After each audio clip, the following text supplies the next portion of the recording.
Hi guys, I'm Chris. Welcome back to my cider shed where we taste cider, we taste perry, sometimes we taste beer, sometimes we taste brandy, and sometimes we taste cheese. Not today though. Today we're sticking to our basic principle of cider. So, what cider are we having today? Loads of samples. So again, new producer. So this is a Fenny Hill. The Tor Cider Company is what this company's called. But they're actually part of or work alongside Fenny Hill Vineyards. I think it's Fenny Castle Vineyards, I believe it is. So I think the guy who makes this is also a winemaker. This is medium sweet. It is 6.5%. Let's read what it says on the back. The character of this craft cider comes from the unique blend of traditional cider apples found on Yarley Hill on the edge of the Somerset Levels. Cider making has been part of rural life here for generations, and in a small way we continue this tradition with our range of single orchard ciders. Hand-picked fruit is milled and gently pressed to release a rich, naturally sweet juice. This is fermented in small French and American oak barrels and matured for over a year to give a strong, refreshing cider with depth and individuality. Okay. So, that sounds like something a winemaker would do. American and French small oak casks as well. So the smaller the cask, the more influence from the wood, because the more surface area there is to cider, if you like. Yeah? So the smaller the barrel, the more wood there is in proportion to the cider, and the more influence the wood will have. French oak tends to be...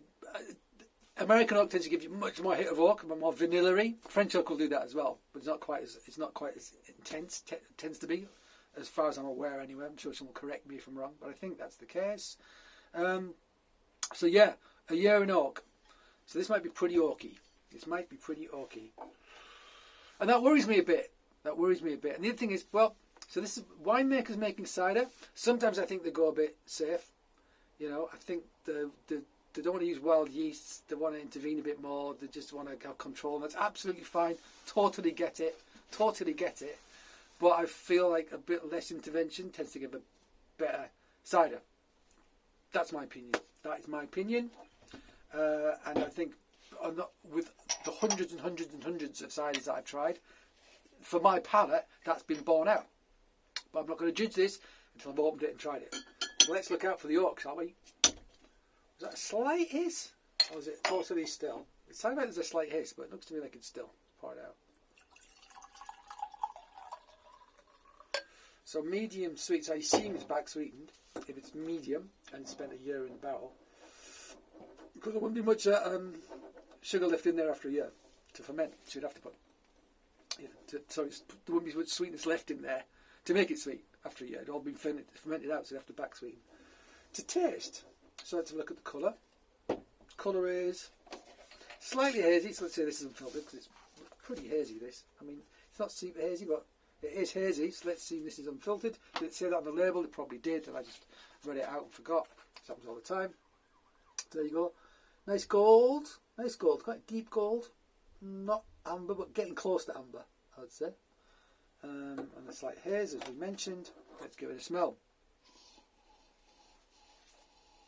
Okay, so as yet on the nose, didn't get a massive hit of oak, which makes me happy. Because big oaky wines, not my thing at all. Not my thing. Particularly when you get like Chardonnays and stuff, big oaky Chardonnays. Just all you can taste is like vanilla oak sort of thing. It's all you can taste. You can't taste the flipping wine. What's the bloody point? You know, I don't know. It's like trying to hide something. What are you trying to hide? But I think I can get, there is a little bit of oak in the background, I think. And this is cold. I think it'll come out before as it warms. There's a smokiness to this. My neighbour got his smoker on his barbecue thing. Don't think he has. Okay, ripe apple, a hint of smoke, but I can't tell if it's my neighbour or not. Maybe there's the merest hint of vanilla in the background. Yeah, I think he's got his smoke. He's got a smoker up by our fence here, and he turns it on. It smokes out our garden. I think I'm smelling the smoke from his smoker, which is not going to help me with my tasting. Well, never mind. Okay, let's give it a try.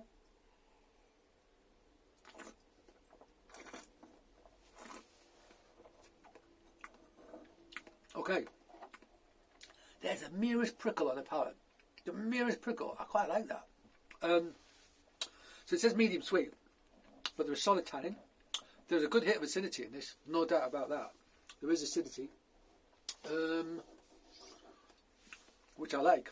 I do like that bit of acidity. Just to balance out that sweetness, I think it works brilliantly. And it marks it out as more of a traditional cider when it does that. You know, traditional West Country ciders tend to have a bit more acidity. You know, it's just the way it is. They used to use sharp apples to help preserve the juice. So,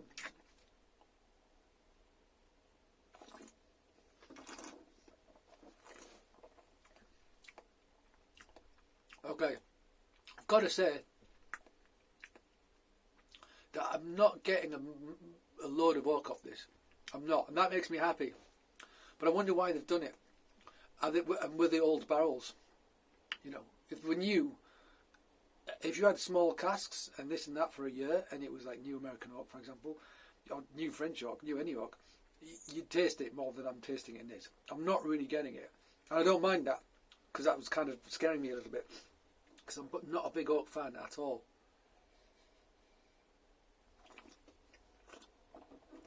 So,